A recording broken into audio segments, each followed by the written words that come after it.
মধ্যপ্রাচ্যে দখলদার ইসরায়েল ও ইরানের মধ্যে চলছে এক ভয়ঙ্কর যুদ্ধ, আর এ যুদ্ধে সরাসরি অংশ নিয়েছে মার্কিন যুক্তরাষ্ট্র। আমাদের হাতে এসেছে গুরুত্বপূর্ণ আপডেট আন্তর্জাতিক সংবাদ। শুরুতেই থাকছে আবারও ইরানি ইসরায়েলি ড্রোন জবাব চাইল তেহরান। এদিকে ইরান যুক্তরাষ্ট্র পরমাণু প্রযুক্তি থেকে পরমাণু যুদ্ধের পথে। এবারে থাকছে রাতেই উচ্চ পর্যায়ের বৈঠক, নেতানিয়াহুর কি হতে যাচ্ছে গাজায়। এদিকে যুদ্ধবিরতি নিয়ে তুর্কি গোয়েন্দা প্রধানের সঙ্গে হামাসের বৈঠক। সব শেষে জানিয়ে দিব যুক্তরাষ্ট্র ইসরায়েলকে আগ্রাসী রাষ্ট্র স্বীকৃতির দাবি ইরানের। এতক্ষণ শুনছিলেন আপডেট আন্তর্জাতিক সংবাদের শিরোনাম, এবারে বিস্তারিত। তবে তার আগে অনুরোধ রইল ভিডিওটিতে একটি লাইক এবং কমেন্ট করে জানিয়ে দিন ভিডিও সম্পর্কে আপনার মূল্যবান মতামত। আরও জানিয়ে দিন ভিডিওটি কোথা থেকে দেখছেন বা কোন জেলা থেকে দেখছেন। ফের ইরানি ইসরায়েলি ড্রোন জবাব চাইল তেহরান। দখলদার ইসরায়েলের সঙ্গে যুদ্ধ চলার সময় আজারবাইজান থেকে ইরানে উড়ে এসেছিল ইসরায়েলি ড্রোন। ইরানের গোয়েন্দারা এমন স্পর্শকাতর তথ্য জানানোর পর আজারি প্রেসিডেন্ট ইলহাম আলিয়েভের সঙ্গে ফোনে কথা বলেছেন ইরানি প্রেসিডেন্ট মাসুদ পেজেশকিয়ান। তিনি এ ব্যাপারে জবাব চেয়েছে আজারবাইজানকে।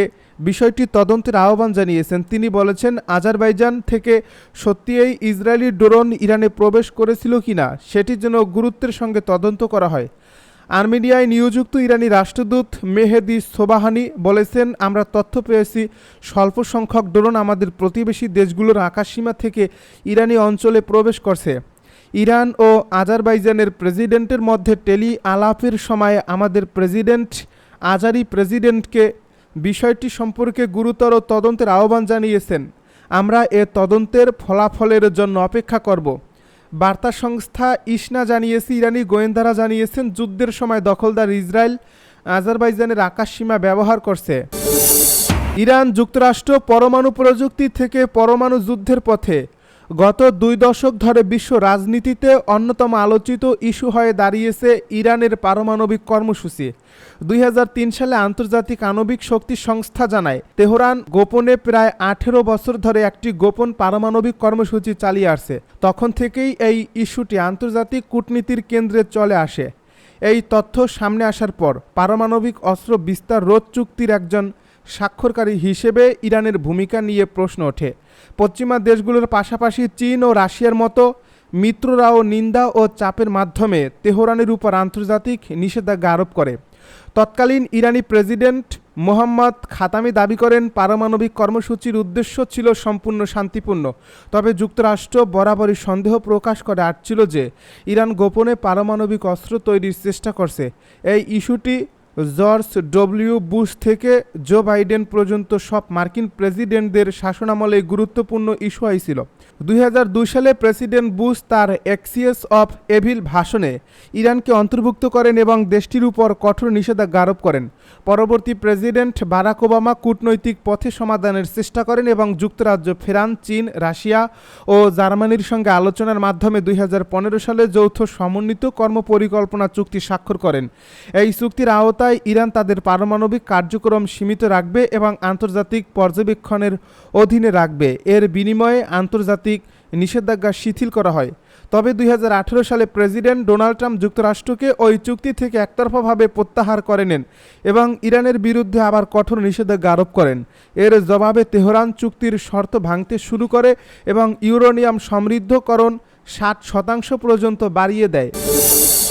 রাতেই উচ্চ পর্যায়ের বৈঠক, নেতানিয়াহুর কি হতে যাচ্ছে গাজায়।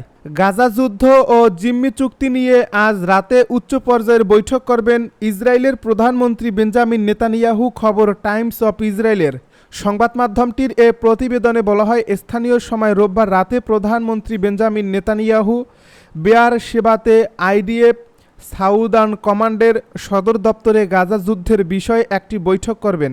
এতে জিম্মিদের নিয়ে একটি চুক্তিতে পৌঁছানোর চেষ্টা করবেন। এ বৈঠকে প্রতিরক্ষা মন্ত্রী ইসরায়েল কাটজ এবং অন্য মন্ত্রী নেতানিয়াহুর সহযোগী এবং ঊর্ধ্বতন আইডিএফ কর্মকর্তারা উপস্থিত থাকবেন। এদিকে সকালে ট্রুথ সোশ্যাল মিডিয়ায় মার্কিন প্রেসিডেন্ট ডোনাল্ড ট্রাম্প এক পোস্টে লেখেন, গাজায় চুক্তি করুন, জিম্মিদের ফিরিয়ে আনুন। এরপরই ফিলিস্তিনের অবরুদ্ধ গাজা উপত্যকায় 20 মাস ধরে চলা বর্বরতা বন্ধের একটি আভাস এলো। অপরদিকে বার্তা সংস্থা এপি জানিয়েছে দখলদার ইসরায়েল ও হামাসের মধ্যে যুদ্ধবিরতি চুক্তি দ্বারপ্রান্তে রয়েছে। যুদ্ধবিরতি নিয়ে তুর্কি গোয়েন্দা প্রধানের সঙ্গে হামাসের বৈঠক। তুরস্কের গোয়েন্দা প্রধান হামাসের একটি প্রতিনিধি দলের সঙ্গে বৈঠক করেছেন। রবিবার এই বৈঠকে গাজায় যুদ্ধবিরতি ও মানবিক সহায়তা পৌঁছানোর জন্য নেওয়া পদক্ষেপ নিয়ে আলোচনা হয়েছে। নিরাপত্তা সূত্রের বরাত দিয়ে খবর আনাদুলা এজেন্সির। সূত্র আরও জানায়, তুরস্কের জাতীয় গোয়েন্দা সংস্থার প্রধান ইব্রাহিম কালিনের সঙ্গে হামাসের প্রতিনিধি দলের এই বৈঠক অনুষ্ঠিত হয়। এ প্রতিনিধি দলের নেতৃত্ব দেন হামাসের নেতৃত্ব পরিষদের প্রধান মুহাম্মদ দারবিশ। এ বৈঠকের প্রথমেই গাজায় চলমান মানবিক বিপর্যয় নিয়ে আলোচনা হয় বলে জানানো হয়েছে। এছাড়া এ বৈঠকে গাজায় মানবিক বিপর্যয় ও ধ্বংসযজ্ঞ বন্ধ করতে এবং দ্রুত সহায়তা পৌঁছানোর লক্ষ্যে আন্তর্জাতিক সম্প্রদায়ের সঙ্গে তুরস্কের চলমান প্রচেষ্টা নিয়ে আলোচনা করা হয়। এই সংকটময় সময় ফিলিস্তিনের বিভিন্ন গ্রুপের মধ্যে ঐক্যমত প্রতিষ্ঠার বিষয়টিও আলোচনায় আসে। এ বৈঠকে ইব্রাহিম কালিন জোর দিয়ে বলেন, তুরস্ক সব সময় ফিলিস্তিনি জনগণের পাশে রয়েছে। যুক্তরাষ্ট্র ও ইসরায়েলকে আগ্রাসী রাষ্ট্র স্বীকৃতির দাবি ইরানের। ইরানের ভূখণ্ডে চালানো সাম্প্রতিক হামলার জেরে জাতিসংঘের দ্বারস্থ হল তেহরান। যুক্তরাষ্ট্র ও ইসরায়েলকে আগ্রাসী রাষ্ট্র হিসাবে স্বীকৃতির দাবি জানিয়েছে দেশটি। চলতি বছরের ১৩ থেকে ২৪ জুন পর্যন্ত ইরানের বিভিন্ন বেসামরিক অবকাঠামো, হাসপাতাল, ত্রাণ কেন্দ্র ও পরমাণু স্থাপনায় হামলা চালানোর ঘটনায় এই দাবি জানিয়ে জাতিসংঘে একটি চিঠি পাঠিয়েছেন ইরানের পররাষ্ট্রমন্ত্রী আব্বাস আরাকচি। তার পাঠানো আনুষ্ঠানিক এই চিঠিতে বলা হয়েছে, এসব হামলা শুধু যুদ্ধনীতি লঙ্ঘন নয়, বরং জাতিসংঘ সনদের ভিত্তিমূলের এবং মানবাধিকার সনদের গুরুত্বপূর্ণ অনুচ্ছেদগুলোরও সরাসরি ভাঙন। তাসনিম নিউজের এ প্রতিবেদনে বলা হয়েছে, শনিবার জাতিসংঘ নিরাপত্তা পরিষদে একটি চিঠি লিখেছেন ইরানের পররাষ্ট্রমন্ত্রী আব্বাস আরাকচি, যেখানে তিনি ইসরায়েল এবং যুক্তরাষ্ট্রকে সাম্প্রতিক আগ্রাসনের জন্য দায়ী করে তাদের বিরুদ্ধে ব্যবস্থা নেওয়ার আহ্বান জানিয়েছেন। এ চিঠিতে তিনি উল্লেখ করেছেন, ১৩ জুন থেকে ২৪ জুন পর্যন্ত ইসরায়েল ইরানের বিরুদ্ধে একের পর এক হামলা চালিয়েছে, যা স্পষ্টভাবে জাতিসংঘ সনদের ধারা লঙ্ঘন করে। এই হামলায় আবাসিক এলাকা, নিরীহ নাগরিক, হাসপাতাল ও ত্রাণকেন্দ্র সহ বিভিন্ন গুরুত্বপূর্ণ অবকাঠামো ধ্বংস হয়েছে।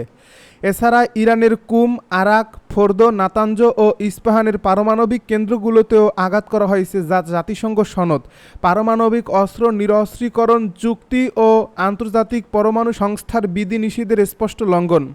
এদিকে আন্তর্জাতিক পরমাণু শক্তি সংস্থার মহাপরিচালক রাফায়েল গ্রোসি বলেছেন, যুক্তরাষ্ট্র ও ইসরায়েলের হামলায় বেশ কয়েকটি পরমাণু স্থাপনা ক্ষতিগ্রস্ত হওয়া সত্ত্বেও ইরান সম্ভবত কয়েক মাসের মধ্যেই সমৃদ্ধ ইউরেনিয়াম উৎপাদন আবার শুরু করতে পারবে। তবে আরাকচি জানিয়েছেন, যুক্তরাষ্ট্র ও ইসরায়েলের হামলায় পারমাণবিক স্থাপনায় গুরুতর ক্ষতি হয়েছে। যদিও বিস্তারিত কিছু জানাননি তিনি। অন্যদিকে মার্কিন প্রেসিডেন্ট ডোনাল্ড ট্রাম্প জোর দিয়ে বলছেন, ইরানের পারমাণবিক কর্মসূচি কয়েক দশক পিছিয়ে দেওয়া হয়েছে।